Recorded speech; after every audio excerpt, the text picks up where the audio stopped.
paz do nosso Senhor Jesus Cristo. E nesta noite em especial, sou eu que vou lhes trazer a palavra do Senhor.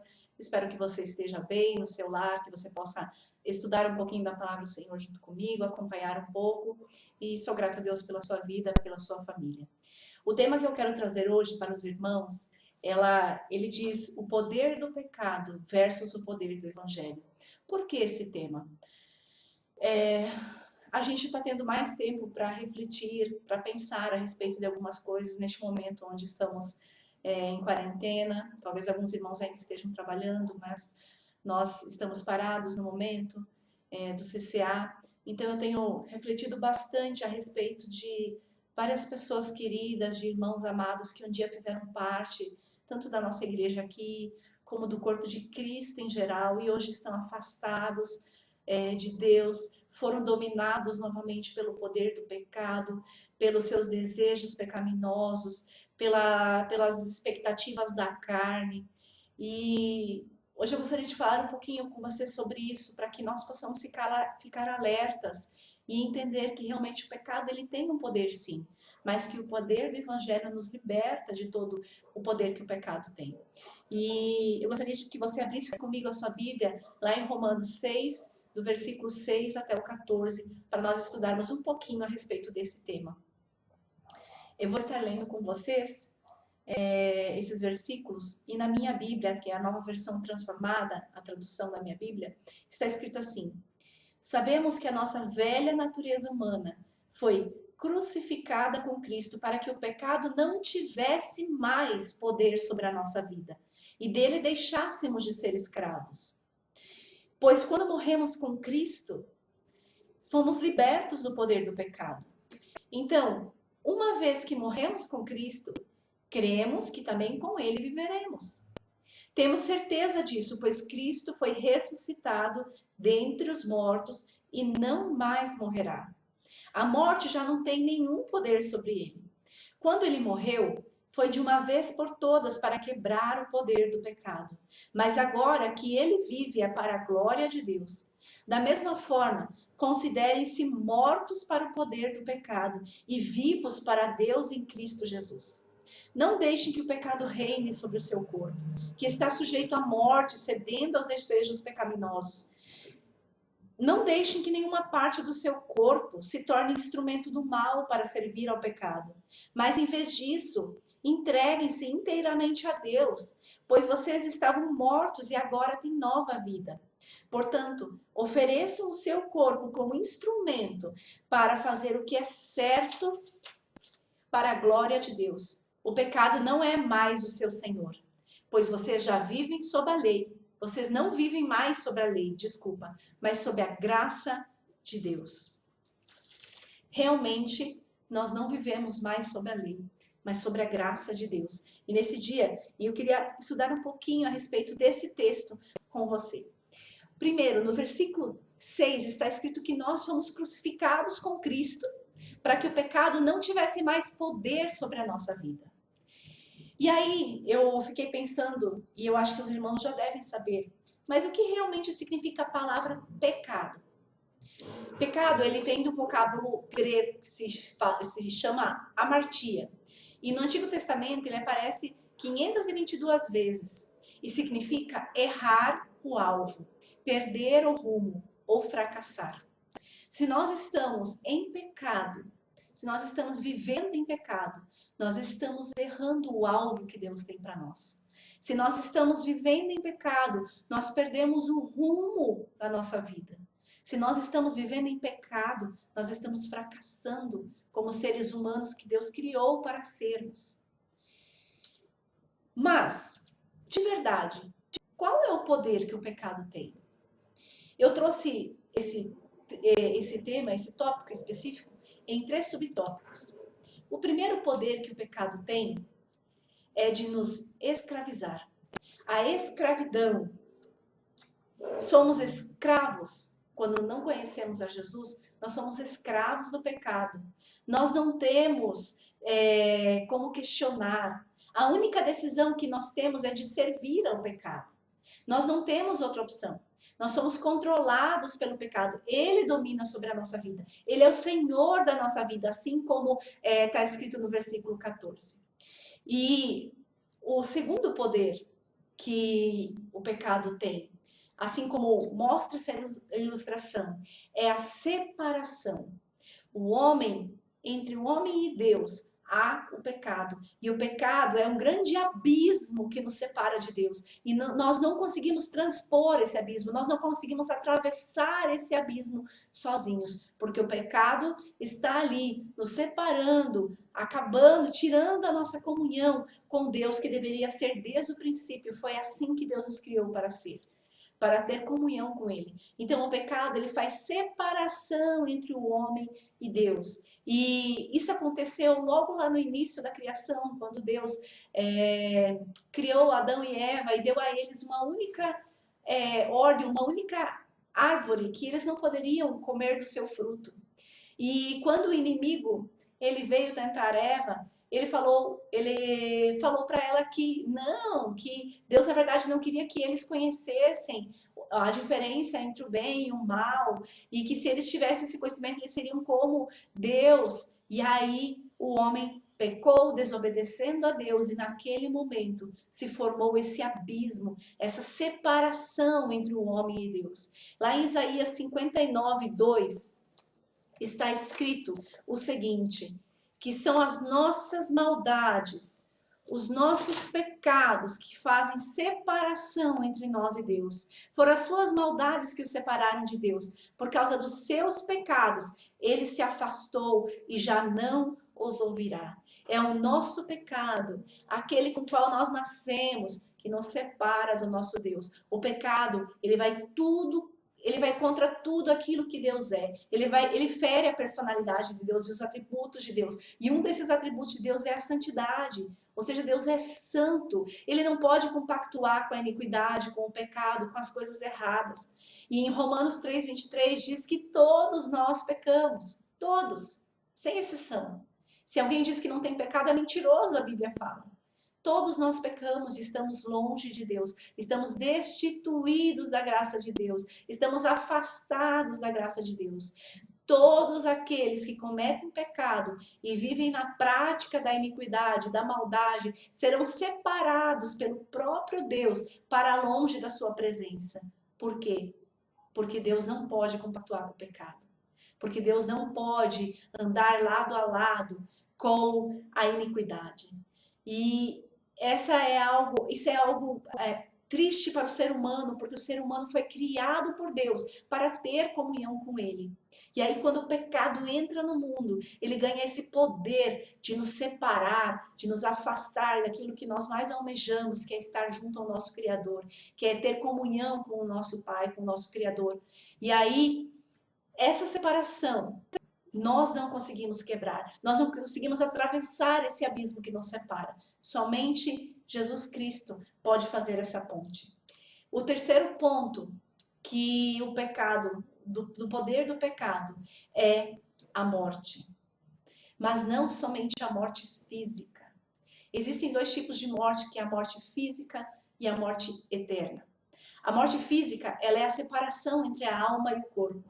Todos ficaram condenados à morte física depois do pecado cometido, logo lá no princípio. Todos nós fomos condenados à morte física. Todos nós, tudo aquilo que Deus criou para ser eterno, quando Deus fez a criação, que Ele fez o sol, a lua, as estrelas, as árvores, a natureza, o ser humano, os animais, tudo isso foi criado para ser eterno. Só que quando o pecado entrou na humanidade, ele trouxe consigo a morte. E a morte física, certa. Todos aqueles que foram criados para ser eternos, aqui, agora, teriam que passar pela morte física. E aí, a partir daquele momento, por isso que a morte traz tanta destruição, porque tudo aquilo que Deus criou para ser lindo, para ser eterno, agora vai perecer. E no próprio Gênesis, lá no versículo 19 do capítulo 3 de Gênesis, No final do versículo, quando Deus está dando castigo para o ser humano por causa do seu pecado, ele fala que nós somos pó e ao pó tornaremos. Assim como Deus formou o homem do pó, agora ao pó nós tornaremos. Ou seja, nós vamos morrer. E existe uma frase que diz: a única coisa certa na vida é a morte. E realmente todos nós passaremos pela morte física, a não ser que o Senhor Jesus venha e resgate o seu povo antes disso, né? Antes de nós chegarmos lá. Mas a morte física é algo certo e é algo que foi o pecado quem trouxe. Mas pior do que a morte física, muito pior, é a morte eterna. É a separação eterna entre a alma do homem e Deus. Essa é a pior de todas as mortes. Não há volta. Quando nós morremos fisicamente, se até lá nós não tivermos aceitado o Senhor Jesus como Senhor e Salvador da nossa vida, se nós não tivermos entregado a Ele o nosso coração e decidido viver para Ele, não adianta mais. Depois da morte física, não adianta mais. Não adianta acender velhinha no túmulo ou rezar missa de sétimo dia. Não adianta, gente. Então, e nós sabemos disso. Não há mais volta. Após a morte física, não há mais volta. Nós precisamos aceitar Jesus enquanto nós estamos aqui, para que quando o nosso corpo morrer, a nossa alma vá se encontrar com o nosso Deus, vá estar morar junto na eternidade com o nosso Criador. E a Bíblia diz que ele foi preparar a morada para nós. Então nós devemos ansiar por isso, por um dia estar na eternidade com ele. Então devemos aceitá-lo e viver para ele, para que essa morte eterna ela não venha nos atingir. Com tudo isso, e agora? Quem poderá nos defender? Existia um seriado que passava no SBT, que não é um seriado brasileiro, mas que falava do Chapolin Colorado. E sempre que as pessoas estavam em apuro, ou elas tinham alguma dificuldade que não conseguiam resolver, ou estavam com medo, elas sempre falavam essa frase e aí aparecia o Chapolin falando eu, Chapolin Colorado. Mas nessa questão, ninguém pode nos defender do poder do pecado, a não ser aquele, o único, o nosso próprio Criador, que fez isso por meio de Jesus Cristo, e nós já vamos ver. Então, se o pecado introduzido no mundo pelo maior inimigo das nossas almas tem tanto poder, quem pode nos salvar de um tão terrível fim? Porque o nosso fim, se nós não aceitarmos a Jesus pelo poder do pecado, é a morte física, a morte eterna, a escravidão e a separação eterna de Deus. E eu acho que ninguém de nós quer isso. Então, existe apenas um que pode nos salvar. E este é Cristo, que foi enviado por Deus, e o poder do Evangelho. E é sobre Cristo e o poder do Evangelho que nós queremos falar agora. Nós falamos sobre o poder do pecado. E o pecado tem, sim, irmãos, muito poder. Enquanto as pessoas não reconhecem os seus erros, enquanto elas não são alcançadas pela graça de Deus, elas vivem fazendo todas as coisas erradas, alimentando todos os desejos da carne, achando que aquilo é bom para elas. Mas é porque elas estão cegas, porque elas são escravas do pecado, porque elas ainda não têm poder para decidir pelo bem, porque a graça de Deus ainda não as alcançou. Então, somente o Evangelho da cruz de Cristo e a sua ressurreição podem nos salvar do terrível poder do pecado. E isso está escrito lá em Romanos 1,16, que eu gostaria de estar lendo com vocês. Romanos 1,16 diz assim: pois eu não me envergonho das boas novas a respeito de Cristo. Ou em outra tradução, eu não me envergonho do Evangelho de Cristo, que são o poder de Deus em ação para salvar todos aqueles que creem, primeiro os judeus e também os gentios. Então, o Evangelho tem o poder para salvar, o Evangelho verdadeiro. Qual é o Evangelho? O Evangelho é que Jesus veio, nasceu em carne como ser humano, ele cresceu, Ele morreu naquela cruz, foi sepultado e ao terceiro dia ele ressuscitou e ele está vivo junto ao Pai. Este é o Evangelho. E somente este Evangelho da cruz de Cristo, da sua ressurreição, podem nos salvar do terrível poder do pecado. Nenhum outro pode nos salvar. Morrer com Cristo nos liberta do poder do pecado. Lá em Romanos 6, 7, diz assim, no nosso texto que nós lemos no início, fala assim, que quando nós morremos com Cristo, nós somos libertos do poder do pecado. Então, meu irmão, você que já aceitou o Senhor Jesus, que morreu com Cristo e ressuscitou com Ele, você foi liberto do poder do pecado. Então, o primeiro ponto do poder do Evangelho, a primeira coisa que o Evangelho faz por nós, ele nos liberta da escravidão. O pecado nos escraviza, o Evangelho nos liberta. Em Romanos 6,6, que é o início do nosso texto, no final, diz que nossa velha natureza humana foi crucificada com Cristo para que o pecado não tivesse mais poder sobre a nossa vida e para que dele deixássemos de ser escravos. Então, nós não somos mais escravos, porque o poder do Evangelho fez isso. O Evangelho nos libertou da escravidão. No versículo 14, desse mesmo texto que nós estamos lendo, que nós lemos, diz que o pecado ele não é mais o nosso Senhor, porque nós já não vivemos mais sob a lei, mas sobre a graça de Deus. Então nós não temos mais obrigação de cumprir aquilo que o nosso corpo deseja, os desejos pecaminosos da nossa carne, aquilo que habita dentro de nós, porque a natureza pecaminosa, ela ainda está em nós. Mas nós não precisamos mais fazer o que ela pede, porque nós deixamos de ser escravos dela, nós deixamos de ser escravos do pecado. Ele não é mais o nosso Senhor. Agora o nosso Senhor é o Senhor Jesus Cristo e é Ele quem nos conduz. E também diz, também tem um texto que fala que lá em João 8,32, até um texto que o presidente usa, né? Que se o Filho vos libertar, verdadeiramente seremos livres. Na verdade, João 8,32, deixa eu ler aqui, que eu confundi um pouco, tem dois textos. João 8,32 fala assim: então conhecerão a verdade, e a verdade vos libertará. E aí, no João 8,36 diz: pois se o Filho vos libertar, vocês serão de fato livres, ou verdadeiramente livres. Então, esse texto, ele quer dizer o seguinte: a verdade, ela nos liberta. E quem é a verdade? Lá em João 14,6 diz que Jesus fala: eu sou o caminho, a verdade e a vida. Então, Jesus é a verdade. E Ele é o único que pode nos libertar verdadeiramente desse poder, do poder do pecado. Nós não somos mais escravos do pecado. Jesus já morreu por cada um de nós. E hoje nós somos verdadeiramente livres, porque Ele nos libertou. O Filho de Deus nos libertou e somos verdadeiramente livres. O segundo tópico que eu quero falar sobre o poder do Evangelho é que ele acaba com a separação. Essa separação que o pecado trouxe entre nós e Deus. O Evangelho, Cristo, quando ele morreu lá na cruz, ele acabou com essa separação. O texto lá em 2 Coríntios 5,18 diz que Deus reconciliou consigo mesmo o mundo.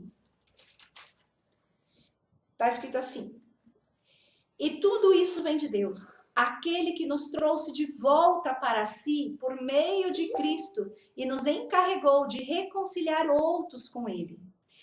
Jesus, quando ele morreu, ele nos reconciliou consigo mesmo, ou nos reconciliou com Deus, com o Pai, porque Jesus também era Deus, por meio da sua morte física.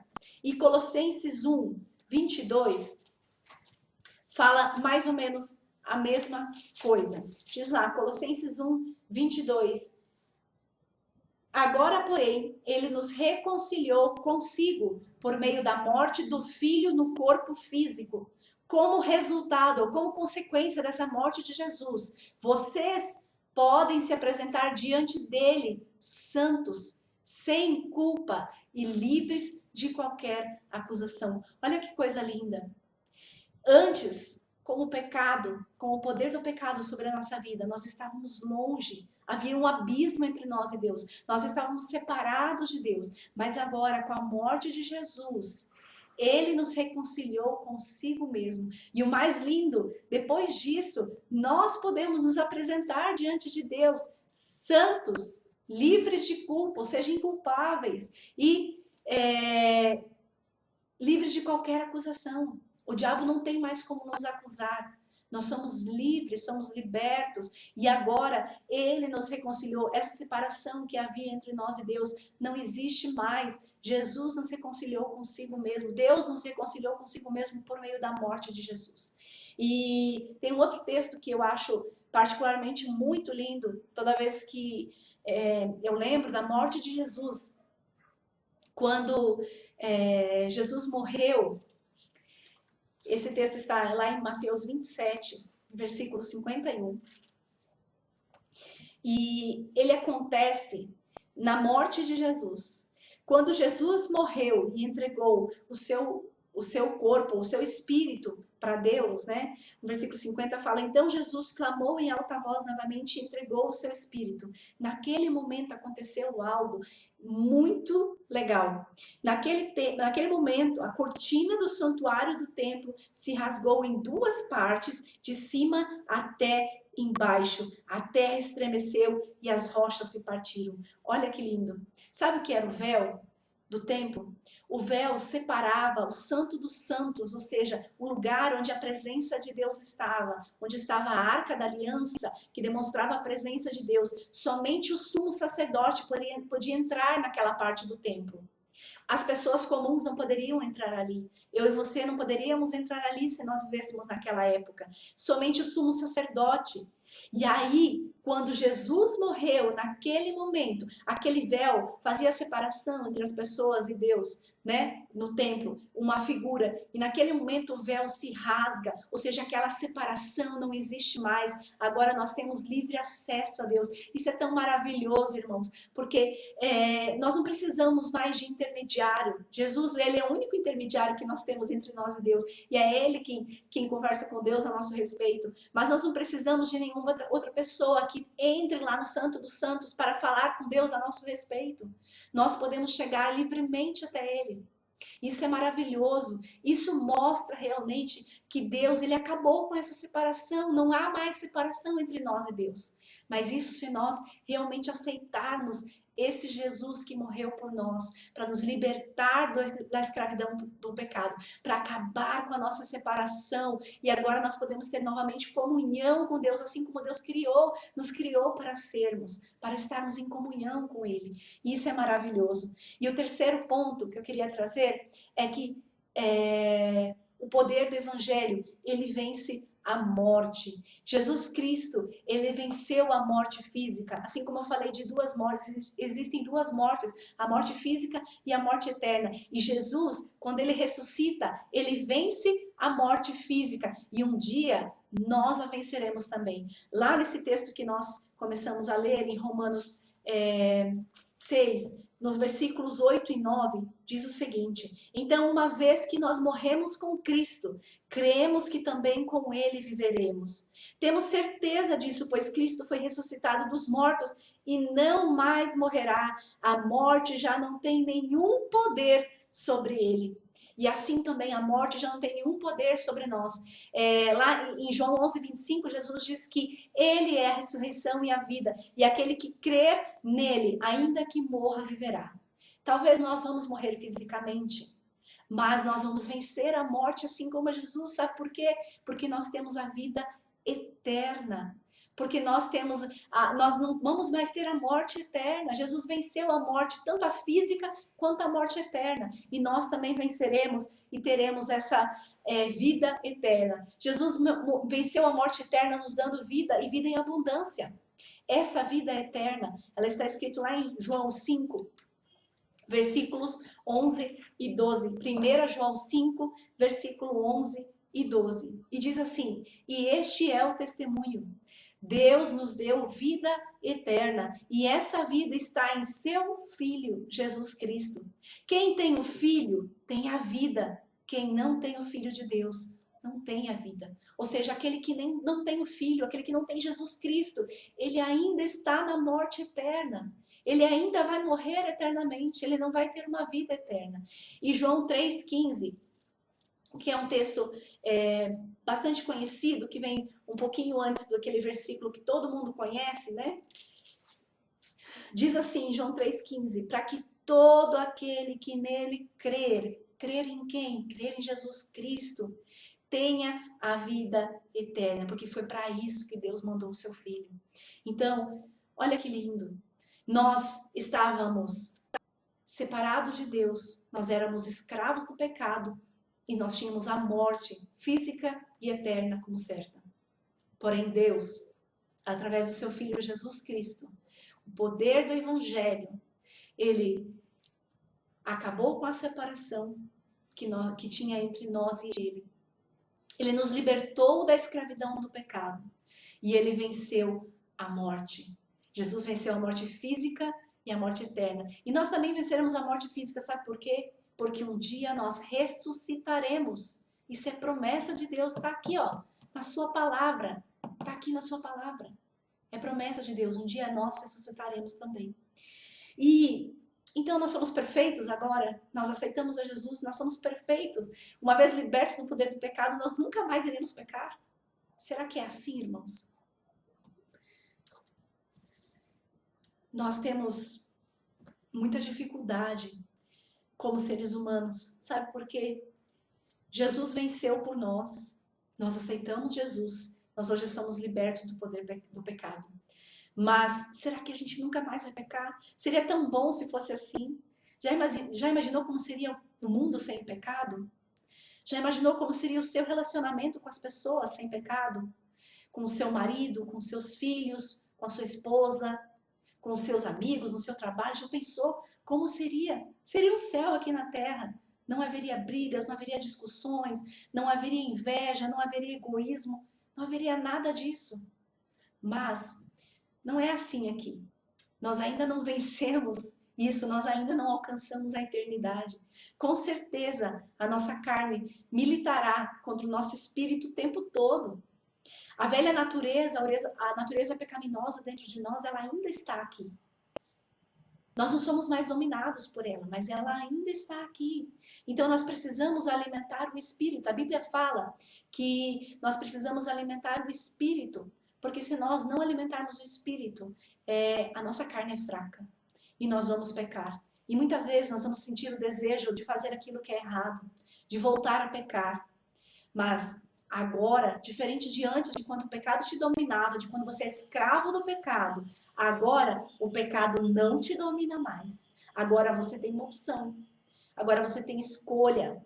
Você não é mais escravo. Você pode escolher viver para Cristo. E eu espero que você faça isso. Agora que a gente está unido com Cristo, agora que nós estamos unidos com Cristo, o nosso Senhor, Ele nos dará poder para fazer o bem e para evitar o mal.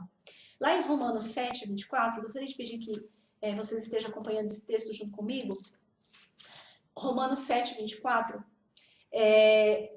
Paulo fala sobre a luta contra o pecado. Paulo fala que o bem que ele quer, ele não consegue fazer, mas o mal que ele não quer, esse ele sempre está fazendo. E isso é a velha natureza que há em nós. Se nós nos descuidarmos, se nós não lermos a palavra do Senhor diariamente, se nós não estarmos em comunhão com o Senhor, se nós não estarmos orando ao Senhor, vigiando, assim como a palavra do Senhor fala, muitas vezes fazendo jejum, estando realmente em comunhão com o Senhor, aquela natureza velha, pecaminosa que é em nós, ela ainda vai querer gritar bem alto dentro de nós e nos levar a tomar decisões erradas, a cometer pecados, a cometer falhas, a cometer erros. Mas nós podemos evitar esse mal. Nós podemos optar a fazer o bem agora. Lá no versículo 24, Paulo fala assim: como eu sou miserável, quem me libertará desse corpo mortal dominado pelo pecado? Graças a Deus, a resposta está em Jesus Cristo, nosso Senhor. Na minha mente, Eu quero de fato obedecer à lei do Senhor, mas por causa da minha natureza humana sou escravo do pecado. Mas Jesus nos libertou da escravidão. Nós não precisamos mais fazer aquilo que é errado. Nós não precisamos mais tomar as decisões segundo aquilo que a nossa carne deseja. Mas sim, nós podemos optar hoje, seguir, viver para Cristo, né? Assim como fala lá em Gálatas 2:20, eu nem tinha escolhido esse texto, mas eu vou abrir aqui rapidamente para estar lendo para os irmãos, porque eu gosto muito desse texto.